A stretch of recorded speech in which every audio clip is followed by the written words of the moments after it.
je Božie milosrdenstvo. Spovedám sa Pánu Bohu i vám, oče duchovní, že som od poslednej spovede, ktorá bola už dávno, tieto hriechy spáchala.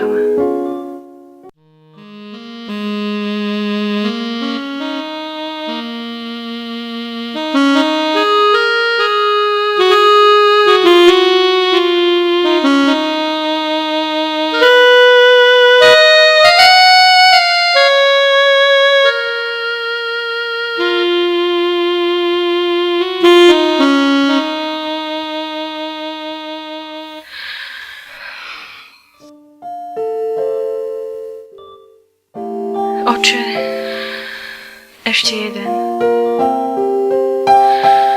ten najväčší.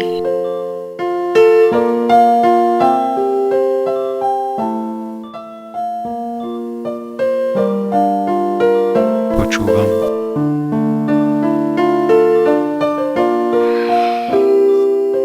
Stalo sa to už dávno, veľmi dávno. Pre tento hriech som prestala chodiť do kostola.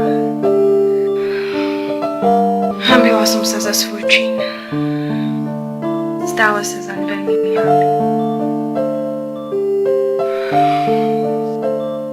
Ten hriech ma prenasleduje každú noc.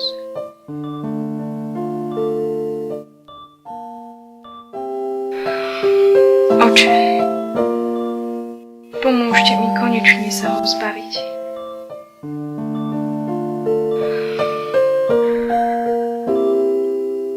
Mala som 18. S Martinom, mojím manželom, sme chodili spolu ani nie rok. Boli sme spolu a ja som otehotnela. Nevedela som, čo si počať. Rodičom som to povedať nemohla. Veľmi by som ich sklamala. Martin o dieťati nechcel ani počuť. Navrhol mi, aby som si to nechala vziať. Vtedy som preplakala niekoľko nocí. Veľmi som sa trápila. Kamarátka mi poradila, ako sa dá zámerne potratiť. Ja som to spravila.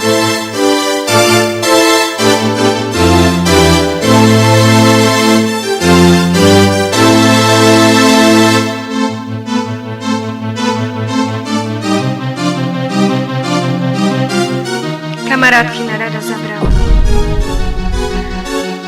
Ešte v ten večer som potratila.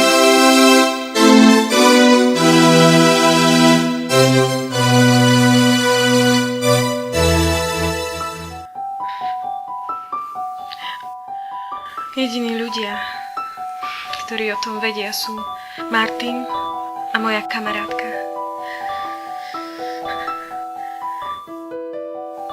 A teraz vy, oče. Odvtedy sa mi každúčku noc o tom snívalo. Mala som výčitky svedomia. Prestala som chodiť do kostola. Odvrátila som sa od Boha, aby mi nikdy nemohol vytknúť môj čin. Martin ma utešoval, že to bolo jediné riešenie a že si to nemám vyčítať.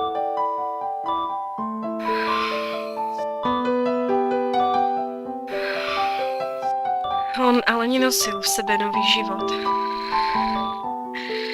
Nezabil ho.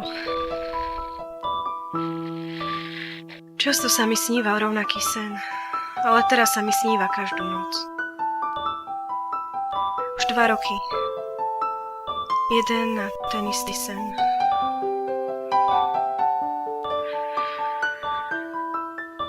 Kráčam chodbou, zaliatou svetlom k jej koncu. Sála z neho príjemné teplo. Zrazu začujem detský pláč. Postupne sa ale pláč mení v detský hlas, ktorý volá svoju matku. A ten hlas sa stále mení. Čím som k nemu bližšie, tým je hlas zreteľnejší a jasnejší. Ale okrem mňa v tej chodbe nik nie je. Keď už som takmer na konci chodby, chlapčenský hlas sa zmení v hlas mužský. Zo svetla vychádza a blíži sa ku mne nejaká postava. Je to muž a oslovuje ma. Oslovuje ma mama. Vtedy sa za každým prebudím.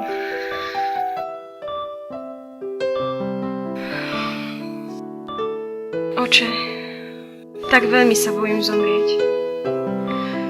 Ešte nie som pripravená. Mám strach, že budem zatratená. Život darúva Boh. Preto človek nemá nad životom nejaké právo. Nemôže o ňom svojvoľne rozhodovať. Ty si toto právo Bohu uprela. Rozhodla si nad životom, ktorý nepatril tebe, ale tvojmu dieťaťu. A možno si tým zmarila nejaký dôležitý Boží zámer. Určite poznáš príbeh matky nášho Spasiteľa.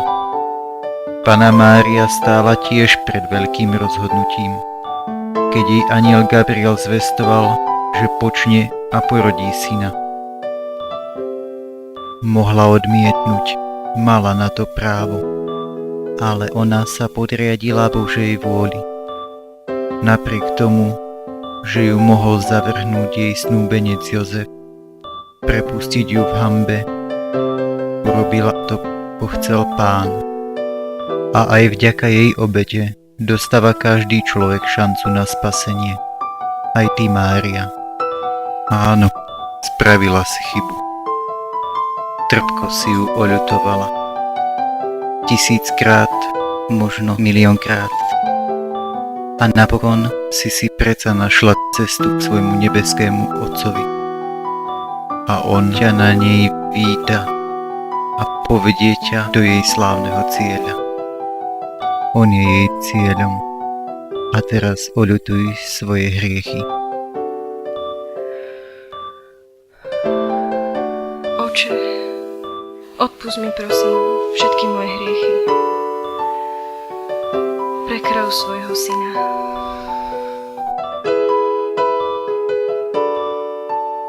A ja ťa rozhrešujem od tvojich hriechov v mene Otca i Syna i Ducha Svätého. Amen.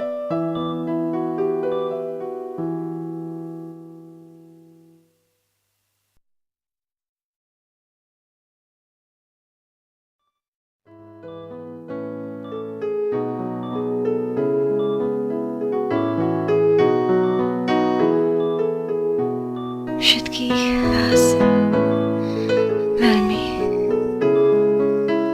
ľúbim.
Mami.